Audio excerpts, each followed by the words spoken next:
Hi, and welcome back to Spanish with the Sernas. I'm Sandra Serna, And I'm Eduardo Serna. and today we're celebrating Halloween, as you can see from my mini ears. Halloween in the United States is celebrated with pumpkin carving and scary movies and trick or treating and lots of candy and sugar highs. But things look a little bit different in El Salvador. So we're gonna start talking about a couple of legends in El Salvador, and but I first want to say that we used to have like these. Well, we still have these American traditions. The only thing is that we don't practice them too much right now because it's not really safe to go out with the kids and do trick or treat and go door to door getting some candies. Some people still do it, but in some safer places. Uh, but with that, we want to talk about these two traditions. The first one that we're going to talk about is. El Cadejo. Yeah, That's perfect. the first legend. So, El Cadejo is the legend of two dogs. One is black and one is white. And it's said that this black dog would come and attack people in the middle of the night if they were out late doing bad things. It would come and attack them from behind and kill them. And the white dog came along later in history, and it's said to be the protector. And they represent God and Satan. So it's a story people tell to keep people off the streets late at night doing bad things. Yeah, that's basically what you try to do, I guess, in that time. The other one is the decapitated priest. I think that would be the translation. And how do you say it in Spanish? El padre sin cabeza. So it's kind of funny, I guess, but the history was about this priest that he was a really bad guy, sinning and sinning all the time, doing really, really bad things, even though he was a priest in a church. And the church in that time, it was like a really long, long time ago, so they decided to punish him by decapitating him. So it's kind of really, really hard situation, but that's what the legend says. And what he does is like he's coming at night in the streets or close to churches or close to religion sites or places, and he's looking for his head. That's what the history says, and scaring all the people. So basically, that's what the decapitated priest does.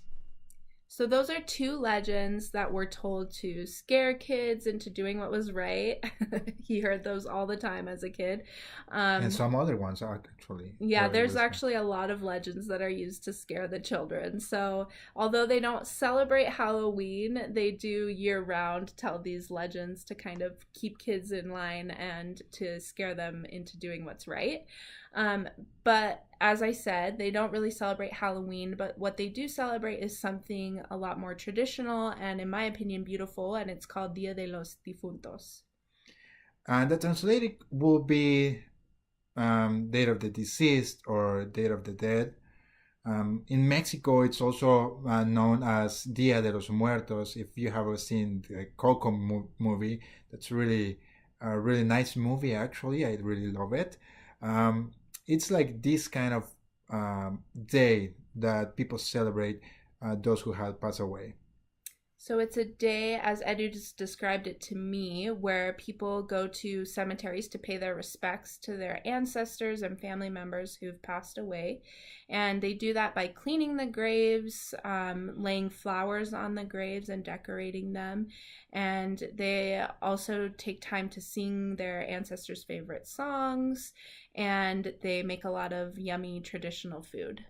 And that's my favorite part, the yummy traditional food. Actually, there's one thing that I love about that day, that it's these big round things that are called hojuelas, with this kind of syrup that it's like really delicious. That's one of the things, but then we have like a lot of traditional food with that, like pupusa, but also people make tamales and some other things that are like traditional for that day. Some people come and offer the services to clean the grapes also. And in addition to spending time at the cemetery, people also take that day as a religious day. There's mass that goes on. This is a Catholic holiday. And like Eduardo said, people pay or hire people to clean the graves. So it's a really beautiful day where people spend time thinking about their families and their ancestors and maybe the sacrifices that their ancestors have made for them and their lives. And that's basically Dia de los Muertos or Dia de los Difuntos in El Salvador. So if you liked this cultural moment, subscribe to our YouTube channel and leave a comment in the section below so that we can hear what you thought. And if you have any other ideas of what you'd like us to share about culture in El Salvador, we'd love to hear from you. Yes, and also you can follow us on Instagram at Spanish with Cernas for more vocabulary. So stay tuned and we'll see you next time. Nos vemos en la próxima.